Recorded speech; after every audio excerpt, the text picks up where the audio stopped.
Hello, everybody. My name is Rick Gertz. I'm the coordinator and professor in the program. And as we go through this presentation, I'm just going to give you a little bit of an agenda, and different faculty will introduce themselves as we go kind of through our slides. We have different slides to kind of do. So the purpose of the whole presentation here is to give you a good idea of what you'll do when you get to Niagara College and what's available at Niagara College, as well as kind of what you're going to be learning over the 3 or 4 years in the program itself.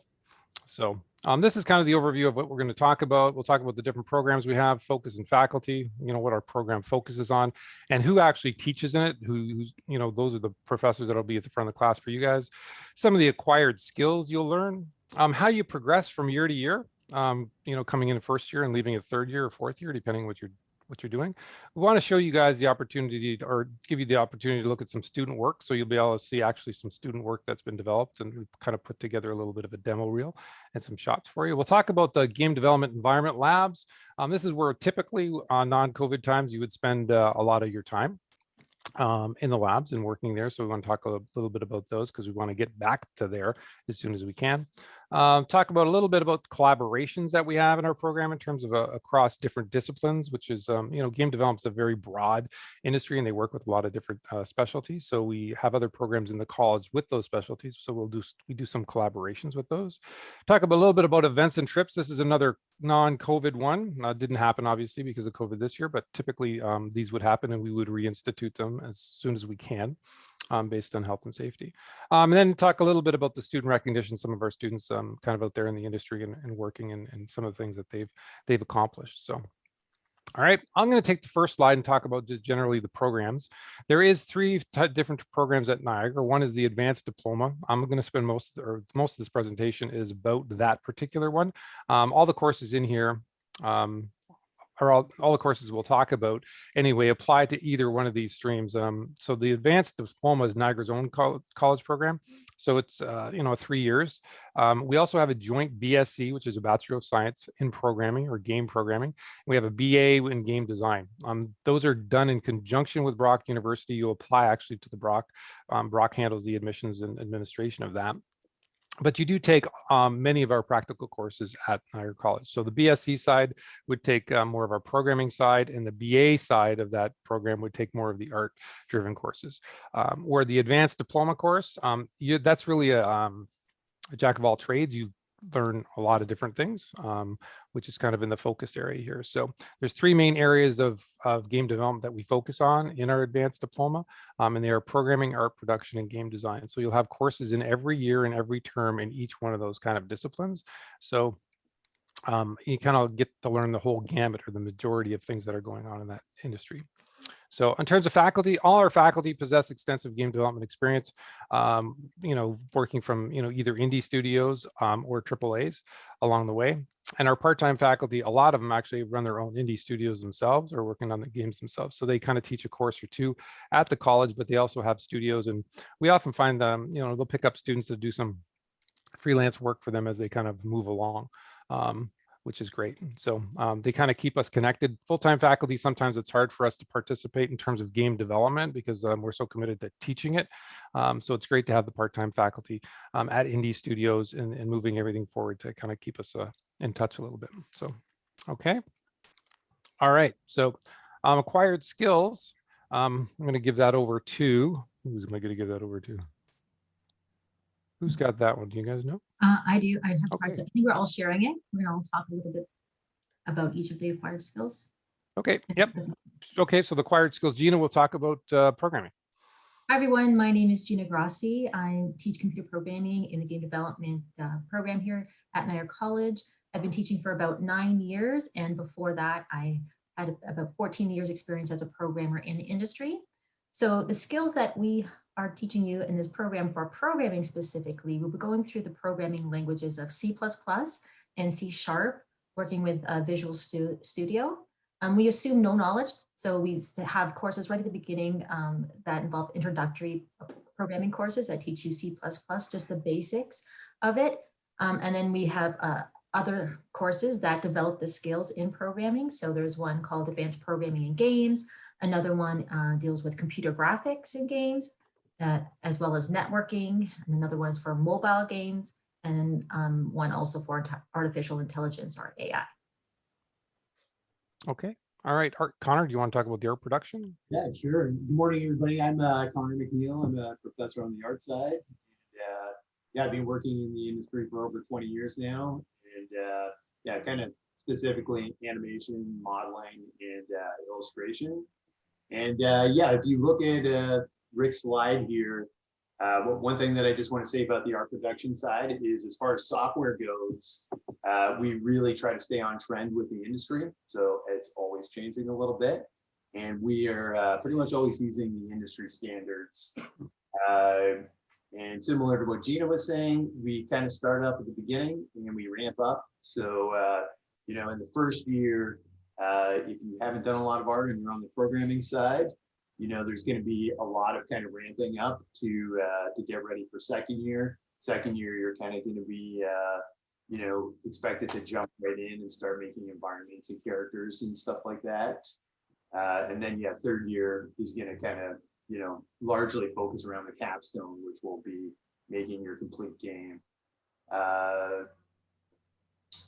And yeah, I guess, you know, one thing I'll just say about software there. So we use the Adobe suite largely for any 2D work.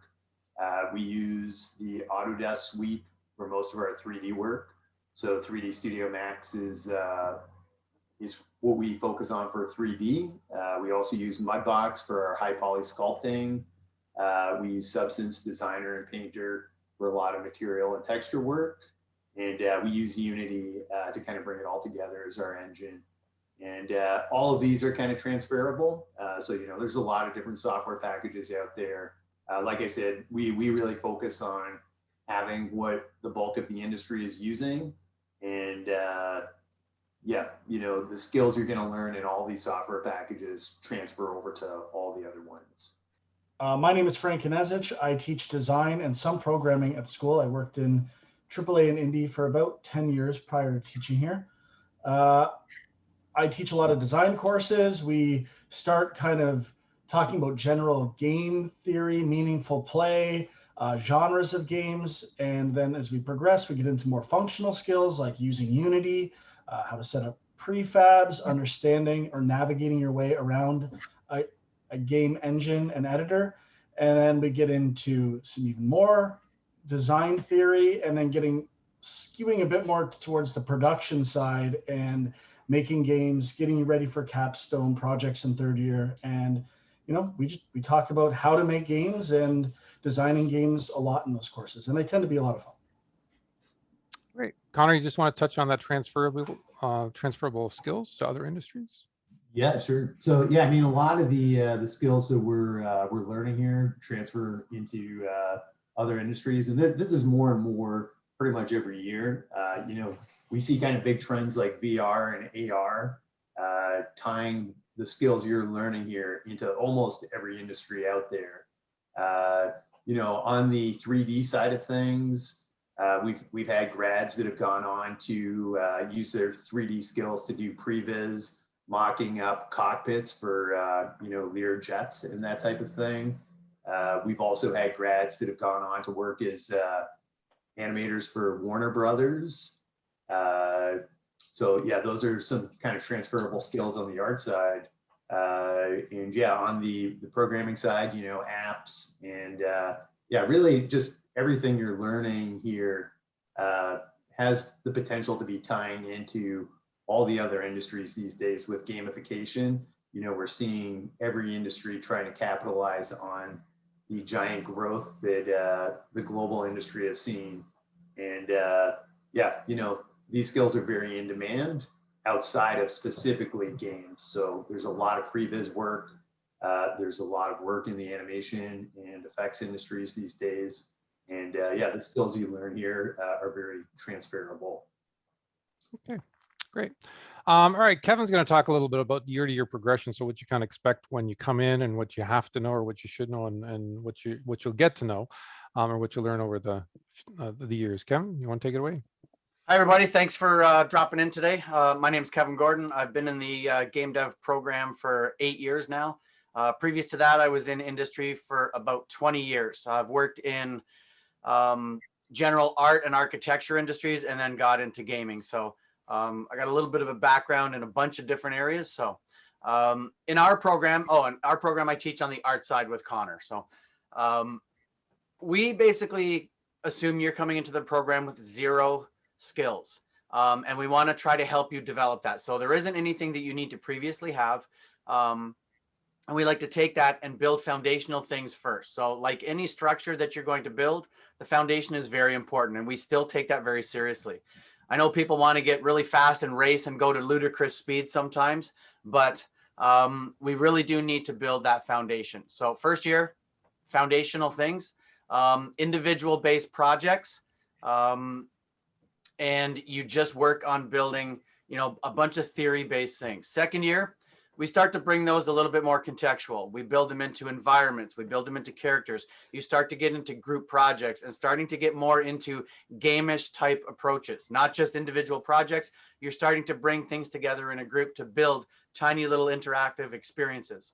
By the time we get to third year, this is where you kind of culminate all of those skills from first and second year, and we put them into your capstone project where you start to develop yourselves as a team, like your own individual studio. And then we help you facilitate all the way through that year from pre-production all the way to a final game title at the end where you could potentially look at releasing it through different avenues. So we really like to take those kind of, crawl, walk, run approaches through first, second, and third year. Okay, great. So now that you kind of know what the program's about, we're gonna talk a little bit. I'll let Connor talk about this, but we're gonna show you some student work. So I'm gonna have to flip my screen to our YouTube channel, which you can check out. There will be a link at the end of the presentation to check it out. So Connor, you can kind of take it away with these, the creative freedom for course assessments and stuff while I flip my screen if you want.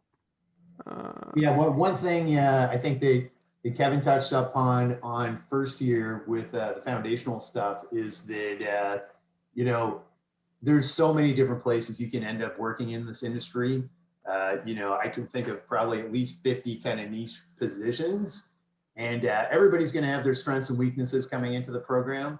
If you are strong on the art side, maybe you're a strong digital painter or a strong modeler, we do try to gear all our projects so that you can push yourself on those projects. So in that first year when we are really focusing on foundational stuff, if it is a strength that you have a lot of experience in, all our projects are set up so that you can really push yourself and kind of set your own scope on that project.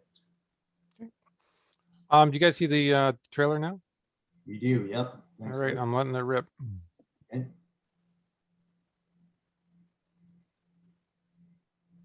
We do not hear audio if that's probably not needed, I guess. I'll try to keep it low. Good. So yeah, what we're seeing here is some examples of 2D environment work from second year.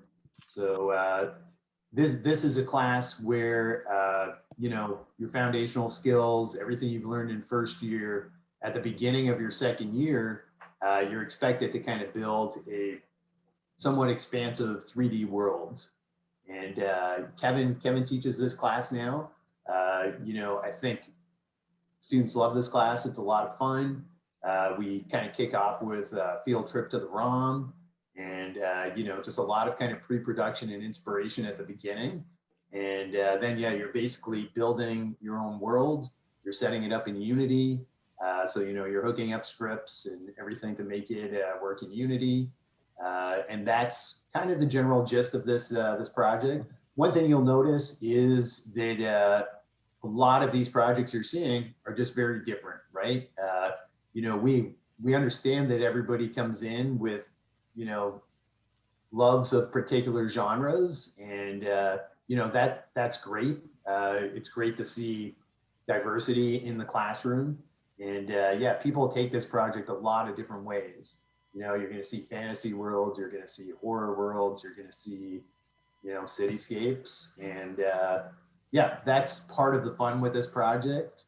And I think you learn a lot about working in 3D and working in the engine in this particular class. All right, Connor, I'm going to jump to the characters or the Okay. busts. So this is a first year assignment. So this is a Mudbox sculpt. So Mudbox, if you're not familiar with it, it's very similar to ZBrush, and it's for high poly sculpting. So it's, you know, a software program that's very similar to sculpting actually. And this is the first project that students do in Mudbox, where they're doing a character bust. So they are designing the character and then sculpting the bust here. I still don't understand why people make so many scary looking things, but anyway, let's go to the animation. So to start that one off, right? Are the fun ones, right? So this is a second year course again. You know, first year you're doing, or first semester you're doing environments. Second semester on the art side, one of your big classes is going to be doing characters. And once again, you know, you're going to see a real, just kind of wide range of characters here. So for this project, you're designing the character, you are modeling the character, you are skinning and weighting and rigging the character. So rigging is the process where you're attaching your model to the bones, which allows you to animate it. And then you're also animating it and hooking up some motion capture to it and bringing it into the game engine. So this class culminates with your character running around in game, which is a lot of fun.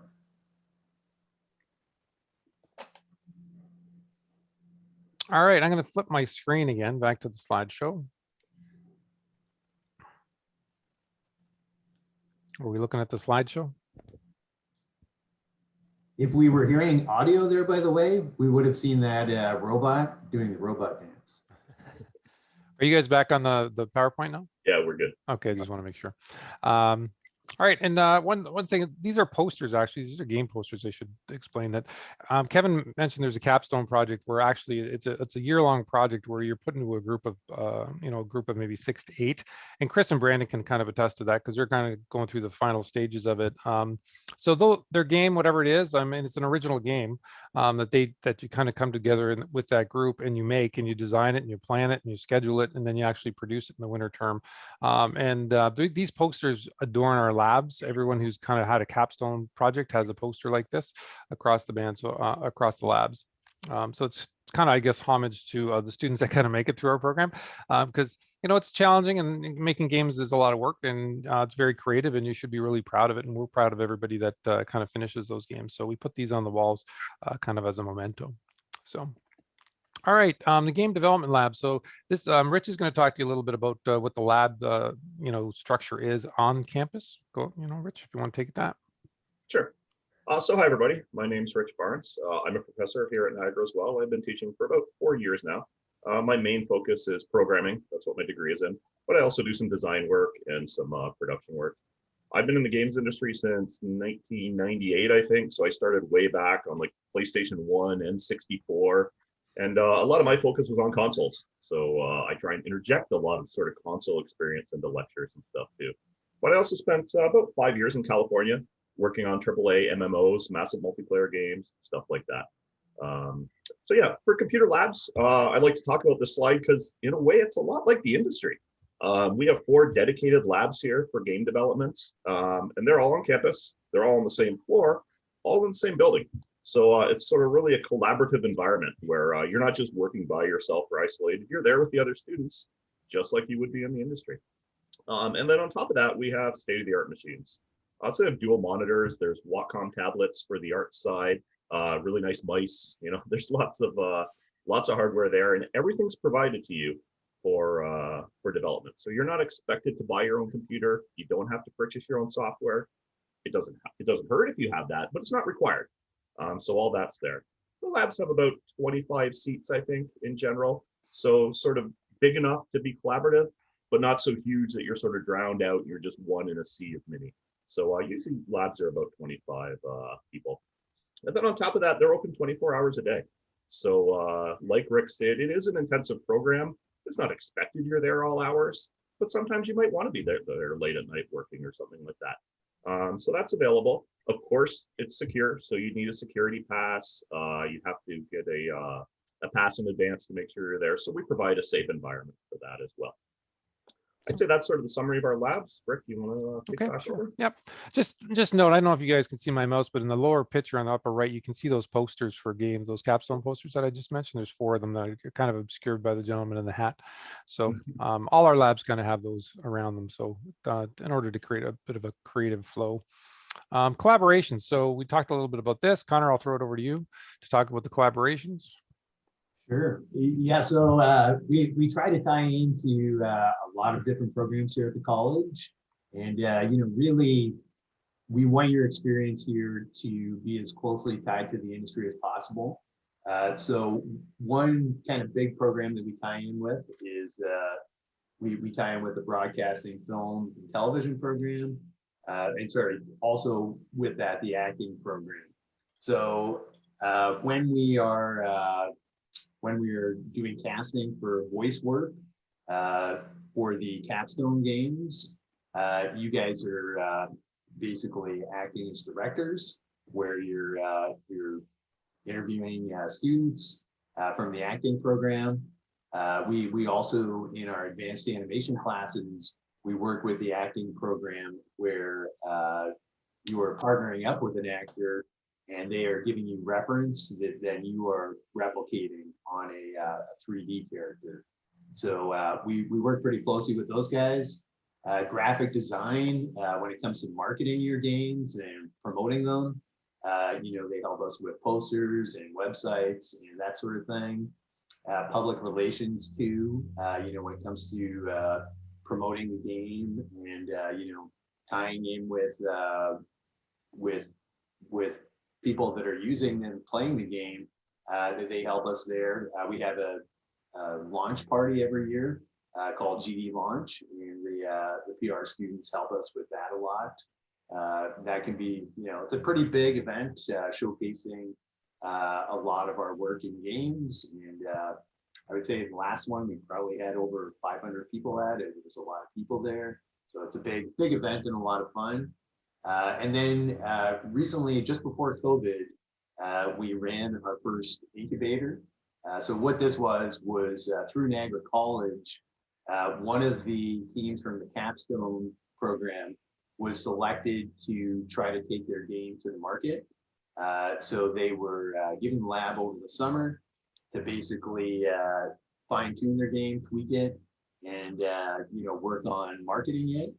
And yeah, they launched it on Steam. So there's a group called they created a game called The Fallen, which is on Steam now.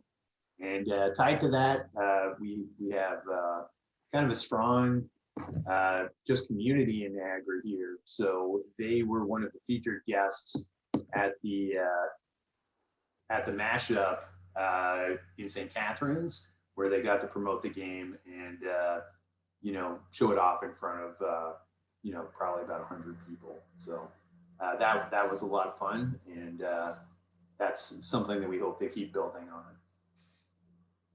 All right. Events and trips, Kevin.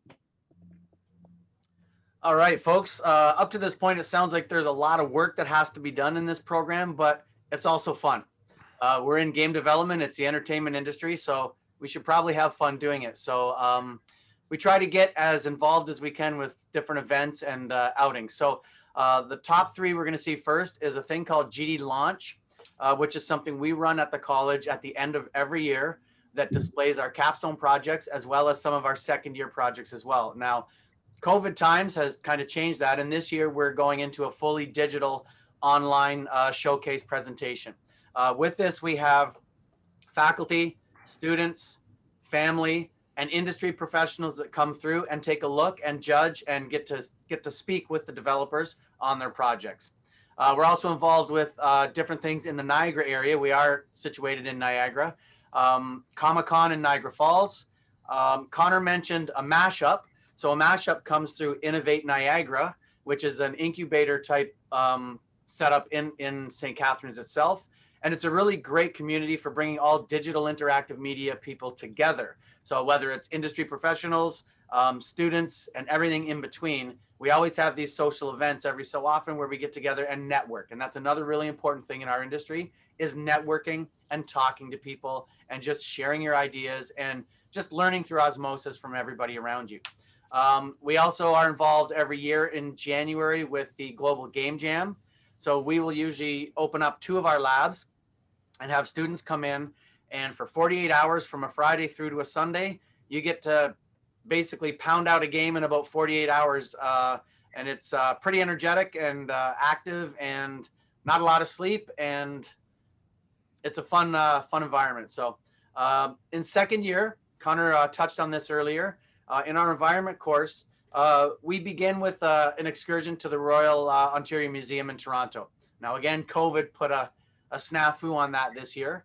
But it's a really great excursion where we get all of our second year students together, load them up on a couple buses, and we go to the ROM and we just go through research. We look at civilizations, history, geographical things, biomes, you name it. We look at digging deeper while you're starting to create an environment. Third year students, this basically is the culmination of everything they've worked for in their final project, and it's called Level Up. And again, you're gonna get tired of hearing this one because of COVID. This one hasn't ran, but this is something where all of the Ontario-based game schools get together in a place in Toronto called the Exchange, and it's 2 floors, and it's basically mayhem and fun like an industry event, similar to like an E3, where the floors are just covered with people showing and demonstrating their games, industry professionals and faculty moving around. It's a really great electric experience. So we try to stay as involved as we can with all kinds of things within the community in the Ontario development world. Okay, great. Thanks, Kev. All right, Gina, student recognition, and then we're going to move on to Chris so he can tell you about a little bit about his experience. Okay, ahead, great. Connor's already talked about one of our capstone projects that worked with Niagara College after they graduated and were able to publish, use our labs and then publish their game on Steam. So that was a great moment for that team. And then Kevin just talked about the Level Up Showcase, where it's a great industry event, as he said, a great networking opportunity for our students to showcase their capstone projects as well. And our teams have actually placed well in those competitions. It's a competition that's judged by the industry, so the industry gets to see your work. And our students have placed well in a few categories, such as game design and game art, I believe, in the past few years. This is when, a couple of years ago, when we were actually there in person, as you can see by the slides, it's a really packed event. So unfortunately, it has been canceled, but we are hoping that in the next year, maybe, or the year after, that it will get started again.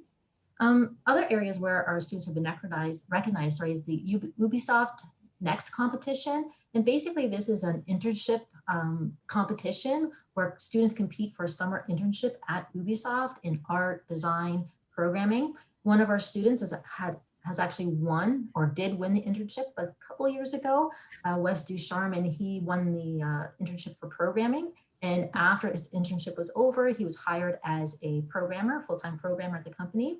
We also have Dalton, another student, an art student. He also finished in the top 10 in the art category for that in a different year. And he too is working at Ubisoft full-time. And many of our graduates are working across the industry, across North America, actually. One of our graduates is in LA, working at Infinity Ward, scripting for the Call of Duty series. We have many of our students graduated and go into testing positions at Ubisoft and then work their way through the company and into the desired department that they want to get into. So we have a few of our students working there right now. And we have other students working across Ontario in different indie studios as well. Okay, great. Thanks, Gina. So now we've talked, we basically, we're all profs, we're at the front of the room. So it's good for you guys to get some feedback maybe from the students that have kind of gone through the program. So we, like I mentioned earlier, we have 2 students that are just, a few weeks from graduating. They're in the final throes of finishing their capstone. So I'm going to throw it over to Chris. Chris has got to leave because he's got to go to work shortly. So Chris, if you could just kind of, tell everybody or explain kind of what you found the experience to be at Niagara over the 3 years and kind of why you chose it. And, yeah, so for sure. Hi, my name is Christian Bell. I'm a 3rd-year student here at Niagara College in the game design program.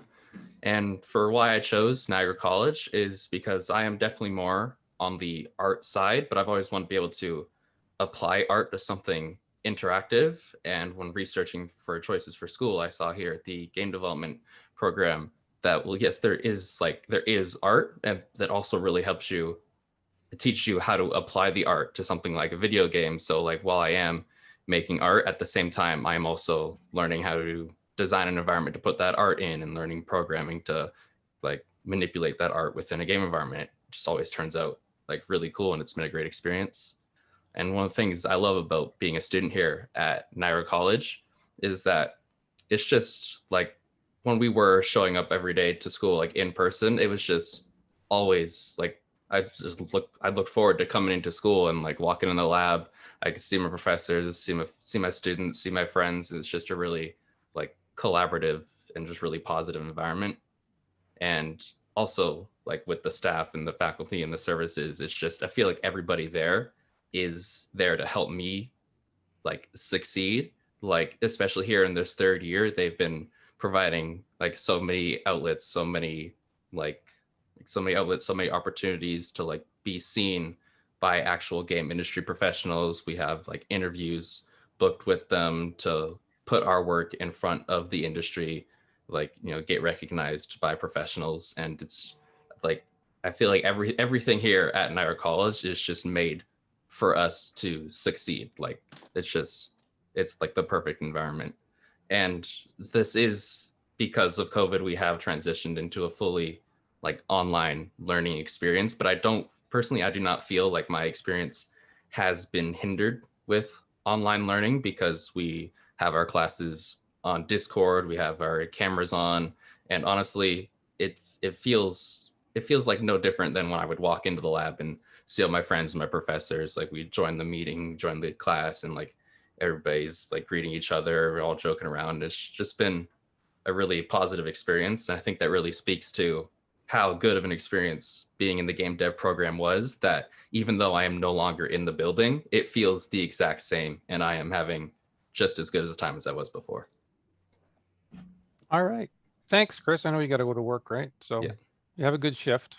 All right. And thank you very much. Right. Brandon, you want to take over from there?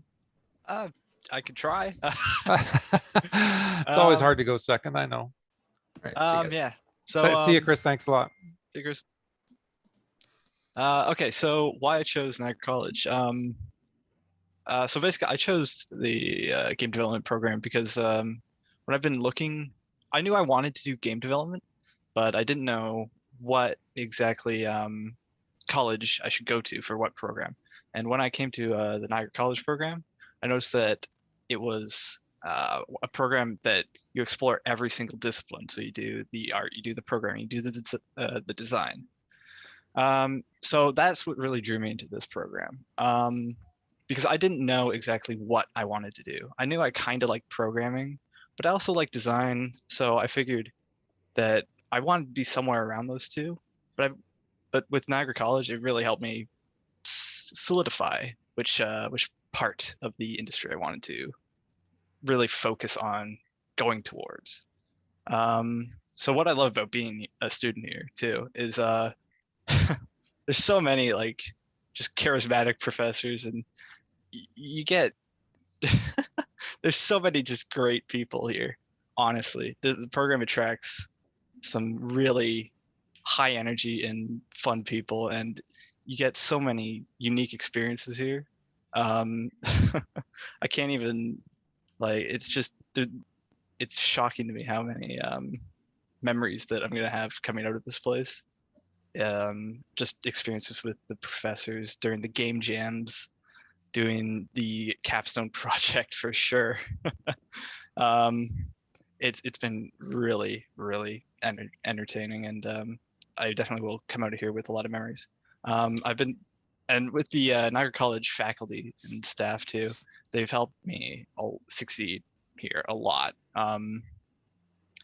Some specific stuff. I know with the financial service, they really helped me get more money as well, like through grants and whatnot. And you don't have to worry because every single bit of Niagara College staff is here to support you throughout the college experience. They'll have your back and make sure that you get through anything that you could possibly be going through. the transit that includes even the transition to online experience, online learning. Sorry. Discord, it's been basically seamless. There's been maybe some small hiccups here and there with just connection, but other than that, it's been great. To Chris's point, it really, nothing's really changed. We all show up, we all talk and joke and, have our fun. And yeah, it's been great. As well, to that point too, you definitely don't need to worry as much about having a computer or anything, because the school does provide you with Splashtop, which allows you to use the college computers instead of if you don't have a game development rig for yourself. Okay, great. Thanks, Brandon. I've moved the slide over to program information. Now these slides will be available. And as Kyle said earlier, there will be like it's recorded for if you want to kind of go back to it. But the top link is just the Niagara College program. So that's our program on the Niagara College site. There's the demo reel. I kind of scrubbed through it with Connor, so we didn't show you the whole thing due to time constraints, but you're welcome to watch that at any point in time. And then there's some industry information. A lot of parents ask about, facts about the industry, hire rates and stuff like that. So it's best just to maybe go to the esa.ca. It's got a great, they do a massive research every couple of years in terms of industry trends, mobile games, on the makeup of the industry, average salaries, those types of things. So you can get a lot of good information in kind of one nicely laid out resource there. So I'll leave this slide up while we go to questions and answers. If there's any questions for Brandon or any particular faculty, that's we're open to hear it, and Kyle will help us with any kind of enrollment type of questions or student services type of stuff. So I'll leave it open to questions from anybody who wants to take a stab at it. Now you got to put those questions in the chat. Yeah, we have some questions already that Okay. I will bring up. And like Rick said, if you have questions, throw them in the general chat or the specific Q&A section, and we'll get to them now. We might have to go through them quickly, but so just some that have come up already. One that I can answer is there a spring start date for this program or just the fall enrollment? And that was from Kat, thank you. And it is just the fall enrollment currently. Yeah. Another question from Latham. How many students are in the program and what percentage tend to stay for the full 3 years? We usually let in 75 students into the Niagara College advanced diploma program and 25 in each of the BSc and BA streams. And it really depends on how many kind of come through to the end. So we've had up to, high 40s come out in third year. Now, you might look at that attrition and say, okay, well, you let in 75 and, you have 40 or 45 or thereabouts coming out of third year. And that's kind of true to any type of program. As students find it might not really be what they want. That happens in university as well as colleges, as kind of people kind of expand themselves a little bit, but that's kind of what happens in terms of enrollment and the numbers that we might have kind of graduate or come through the other side of the program. So thank you, Rick. Also from Latham, what would you say helps students be successful in the program? Anybody want to take that, or I can take it, or anybody? I'll take that. Okay. Well, yeah, I mean, I think one of the biggest things is just going to be being hardworking. If you're looking for things that you can do to prepare yourself for this program, certainly, these days, there's so many great resources online. There's so many software packages that are available for students. So, getting a little bit of jump on 3D if you've never done any of that is a great idea. Unity you can download for free and start messing around with that. If you're on the art side, like I am, anything you can do to kind of work on your weaknesses, like if you have the opportunity to maybe learn some programming, I'd strongly recommend that. And then, vice versa for those of you out there that are on the programming side, try to pick up some art skills. These days we have so many great resources that are available to us.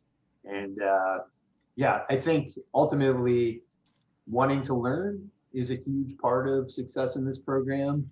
I think you're going to find we really kind of pride ourselves on having kind of a close-knit family in the game development program here. which I think Brandon and Chris really described nicely. And yeah, you know, we're very supportive. You know, everybody works hard together. And yeah, if you come in with the right mindset and you're working hard and you want to learn, you know, you're going to be successful in this program. I'd like just to add to that too, Connor, that was great. Like just to remind yourselves coming into the program that making a game is different than actually playing a game. Like there's a different set of skills involved in that. So it's great that you want to play games and that you play games, you know, over and over again, but making a game requires learning new skills and its actual work. And maybe Brandon, you've been really successful in the program. Do you have anything to add to that about, you know, how students can be successful? Yeah, it's just a lot of making sure that you're constantly like paying close attention to. Like there's a lot of sometimes finer things that might slip by if you're not paying attention. So just, you know, always be paying attention, always be taking notes about the little things, and just make sure that you're paying attention, I suppose. Yeah, I think too, I don't know if this ties in, but we talked about this a bit, the idea of not needing to know anything coming into it. Like if you think you need to have a bunch of previous skills coming into it, the idea is everything is starting from like assuming you know very little or nothing about topics. So, you know, don't be in, it's not about bringing skills to the program. You will develop them all, but I think like everyone said, hard work really is the biggest determining factor for success in the program. I don't think it's, you know, knowing a lot about something or having used Unity before, even though that's good to do and a good way to see if you like game development, but it really comes down to like just time management and hard work, I would say, is the number one, or the two number one factors for success. Right. Yeah, I want to jump in really quickly too. Oh, sorry, Gina. I was just going to say it goes along with what everybody said here, like just passion and excitement. I mean, what do you want to do with your life? Do you want to sit in a bank? Do you want to, you know, work in a boring office, or do you want to make video games? Like, how awesome is that, right? You go to the store shelf and you got your game on the shelf. You're showing your parents or your brother or your sister are downloading your stuff off Xbox or PlayStation. I mean, that's cool. Get passionate about that. That's the best way to succeed. And we give you the tools for that, but it's really hard to teach the passion. That's up to you guys to sort of come up with. So that's my biggest advice for it. For sure, Rich. And yeah, I mean, it's you know, in my opinion, it's the most exciting industry in the world. Yep. And you know, it's maybe the most exciting time ever that this industry has seen. So you know, you have to be excited and you have to really enjoy it. I think it's definitely a big point. Right. And just to add on to that, like, what does that actually mean to have passion? I'm just going to use Brandon as an example because he's here. And you know, I know when we give out assignments, you know, we always say start them early. Well, it means to have a passion to do them. Like, even if it's not something like the skill that maybe you're an artist and you really don't want to do the programming assignment, but I just always remember Brandon I'd hand out the assignment, and like by the next day, if he had a question, he'd ask it. So that means he's already started thinking about it and what he could do with it. And I think that was probably one of the things that contributed to his success. So having that passion to do the actual work. But yeah, that's all I just wanted to mention. I'm going to toss something in. I think one really important thing for success too is that the students need to understand that us as faculty, with the experience that we have, we're very approachable. We find that a very important thing. And we don't see ourselves as, I'm the prof up here and you're a student down here. We see ourselves as collaborative people. We've worked in the industry. We know what it's like to work alongside of people. We just want to help pull you along in your journey and bring you to what you want to get to. So use us as much as possible. And hopefully you can see during today's Zoom call is that we're very approachable and we're totally open and we want to help you out. So don't feel like, oh no, I'm slipping on something and I don't want to tell my prof. Please always be open with us, because we're not there to give people trouble. We're there to help you get to where you want to go. That's very, very important to understand.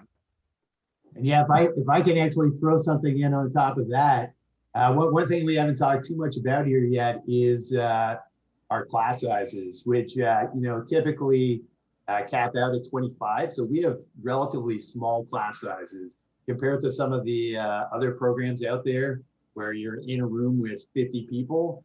25 people is usually the largest class size you're going to have. So you get to know your props well, you get to know your classmates well, and yeah, I mean that plays into being able to talk about things. It plays into passion and working hard. It's all kind of tied together. So yeah, if we haven't mentioned that, I just wanted to kind of bring that up, is that we have relatively small class sizes when you look at programs similar to this.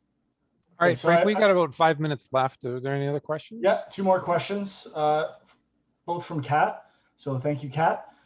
Is the Discord only available to students in the program? I answered this in text in the Q&A, but okay. We're using Discord for basically, we mimic what Connor was saying, the small class size. So every class has its own private server that we only use for the term, and then we get rid of them when we're done. But it's like we've been streaming our classes live through there and like having general chat to go along with each lecture and stuff like that. So there's no like general Discord server for the game dev program currently. And then your other question, do you know if there are minimum secondary school classes required or minimum grades required? Anyone have anything for that? You can check the program website, and I know it depends on what program you're going in that they change, but you need college English, I think, and a college level math to get into the game development program. And then the degree programs, it's substantially higher. You have to take U-level courses. I think English, and there's a set number of English and math, and I think of science or something like that in there. But you can check those documents to be absolutely sure. So on our site, which is this top link here. We talked a little bit about this in the first year side of things too. There is a big difference between making games and playing games. And typically what we find is, some people maybe don't realize how much work is involved in actually making games in the first year. And we lose some people there. But largely, people that make it through the first year tend to kind of stay in the program the whole way through. So you're kind of, usually a very tight-knit group by the time you get the third year. Okay, this question is from Kat. I think Kyle might be best to answer this one if he's there. Yeah, Kat, these will be made available to all students through links on our website. You will also be receiving a follow-up email. Thank you for your attendance today with directions to those links as well. I would expect they'll be put up sometime midpoint next week. Okay, a question from, sorry. Yeah, I was just looking at Lucas's. I can definitely handle this question. I'm just gonna. So, how are the job opportunities nowadays due to the COVID-19 situation? So, we cover this quite a bit in our business class, where we take a look at the state of the industry in Canada and globally every year. And while most of the industries in the world have kind of taken a bit of a hit from COVID, we actually saw almost 20% growth above what was predicted globally in the gaming industry. So that is massive numbers. And some of the big studios, the giants in the industry, were reporting over 40% growth. So the state of the industry globally has kind of boomed during COVID. So anybody that's producing games has, consumption is up for so many different reasons. We're playing games to socialize these days. We're playing games to relieve stress. A lot of people that haven't had time to play games over maybe the last 10, 20 years are getting back into games. And for all these reasons, we're seeing this giant boom in people playing and consuming games. And there's a lot of money that's being kind of taken there that people are looking to put back into producing games. And what we've seen kind of short term is, the big studios, their HR departments spent a good chunk of 2020 kind of going through the process of getting people to work remotely, which, at big studios, quite an operation. So in 2020, we didn't necessarily see the job growth. We saw the consumption grow a lot. And by the way, that's 20% growth on what was already predicted to be high growth. So it's an extremely large amount of growth that we've seen this year. And yeah, we haven't seen that completely roll over into jobs, but I can tell you, any of my friends in the industry, you know, anybody that's in the industry is working ridiculously hard right now. And there's no doubt that there's going to be a lot of opportunities that are going to be coming out of this over the foreseeable future. One thing that I might have been intimidated about, it would be like, I was into science and programming and having to do art and stuff like that when I graduated high school, and vice versa. Like I said, I think some of our best artists are programmers that learned how to do art, and artists that didn't think they'd be great at programming become really good programmers too. So if that's an intimidation factor, I really wouldn't let that stop you from thinking about the program. And Kat said, great presentation, thank you. And I just want to say thanks to everyone for your questions and for joining. Greatly appreciate it. I hope you consider Niagara as an option for your post-secondary education. All right. Thank you, everybody. Thanks, Frank. No problem. Thanks, Kyle. Thanks, everybody. Thank you, everyone, so much. Thanks for coming. Okay. Take care and have a good day. Have a good weekend. Bye. Thank Play you. some games. I will be all day. That's nice, Frank. That's nice.